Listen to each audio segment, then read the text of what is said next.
Real মাদ্রিদকে ৩-২ গোলে পরাজিত করে কোপা দেল রে শিরোপা ঘরে তুললেন ফুটবল ক্লাব বার্সেলোনা।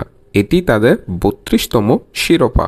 এল ক্লাসিকোতে টান টান উত্তেজনার ম্যাচে শেষ হাসিটি হাসলেন লেমিন ইয়ামালরা, যেখানে শুরু থেকেই মুহুমুহু আক্রমণ করতেছিলেন বার্সেলোনা। তবে রিয়াল মাদ্রিদের আক্রমণের ধার ছিল ম্যাচে অনেক কম। ম্যাচের ২৮ মিনিটে লেমিন ইয়ামালের চমৎকার ড্রিবলিংয়ে ভোগা বানান রিয়াল মাদ্রিদ ডিফেন্সকে এবং পাস দেন মিডফিল্ড থেকে দুরন্ত গতিতে ছুটে আসা পেদ্রিকে, এবং পেদ্রির একটি দুর্দান্ত শট পরাস্ত করে কর্তোয়াকে। ফলে ১-০ গোলের লিড পায় বার্সেলোনা। তবে রিয়াল মাদ্রিদের কাছে সুযোগ ছিল সমতায় ফেরার। জুড বেলিংহামের গোল অফসাইডে বাতিল হওয়ায় সমতায় ফিরতে পারেনি রিয়াল মাদ্রিদ। ১-০ গোলের লিড নিয়েই হাফ টাইমে যায় ফুটবল ক্লাব বার্সেলোনা। তবে দ্বিতীয় হাফে যখন আনচেলত্তি বেশ কিছু পরিবর্তন করে মদ্রিচরা মাঠে আসেন, তখনই রিয়াল মাদ্রিদের আক্রমণের ধার বেড়ে যায় এবং তার সুফলও পান রিয়াল মাদ্রিদ। রদ্রিগোর বদলে মাঠে নামা এমবাপ্পে রিয়াল মাদ্রিদকে সমতায় ফেরায় ৭০ মিনিটে। বার্সেলোনা ক্যাপ্টেন ডিয়ং ফাউল করে বসেন এমবাপ্পেকে, ফলে তিনি হলুদ কার্ড দেখেন এবং সে ফ্রিকিক থেকেই গোল করেন এমবাপ্পে। ঠিক ম্যাচের ৭ মিনিট পর ৭৭ মিনিটে কর্নার থেকে এগিয়ে রিয়াল মাদ্রিদকে এগিয়ে নেন চুমানি।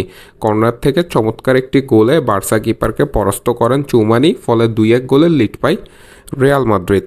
ঠিক তখনই লেমিন ইয়ামাল বার্সাকে সমতায় ফেরাতে পারত, তবে তার শটটি দুর্দান্তভাবে সেভ করেন কর্তোয়া, ফলে ম্যাচের ফলাফল ২-১ই থাকে।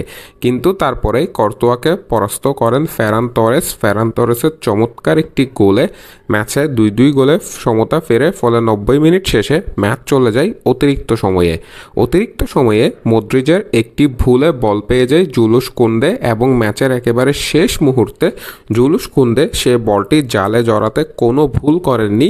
ফলে চ্যাম্পিয়ন হয় বার্সেলোনা এবং বার্সার জয় সেখানে নিশ্চিত হয়ে যায়। যদিও এই ম্যাচেও রেফারি নিয়ে বেশ কিছু বিতর্ক হতে পারে, যেহেতু ম্যাচের একেবারে শেষ মুহূর্তে Lucas Vazquez, Antonio Rudiger, Jude Bellingham Real মাদ্রিদের ৩ প্লেয়ার একত্রে লাল কার্ড দেখেছেন। তবে বার্সেলোনা যারা এই মৌসুমে ট্রেবল জয়ের জন্য খেলছেন এবং প্রতিটি টুর্নামেন্টেই তারা এখন পর্যন্ত চালকের আসনে আছেন, কোপা দেল রেটি জয় করে ট্রেবল জয়ের জন্য আরও এক ধাপ এগিয়ে গেলেন ক্লাবটি। এবার লা লিগা, যেখানে তারা ৪ পয়েন্ট এগিয়ে আছেন, এবং চ্যাম্পিয়ন্স লিগের সেমিফাইনালে ইন্টার মিলানের মুখোমুখি হবেন বার্সেলোনা। যদি সেই দুটি প্রতিযোগিতা চ্যাম্পিয়ন হতে পারে বার্সা, তবে প্রায় ১০ বছর পর ট্রেবলটি আবারও নিজেদের ঘরে তুলবেন ফুটবল ক্লাব বার্সেলোনা। আপনাদের মন্তব্য মতামত কমেন্ট বক্সে জানতে চাই। মাহের আহমেদ মাহি, MS থিংওয়ার্স।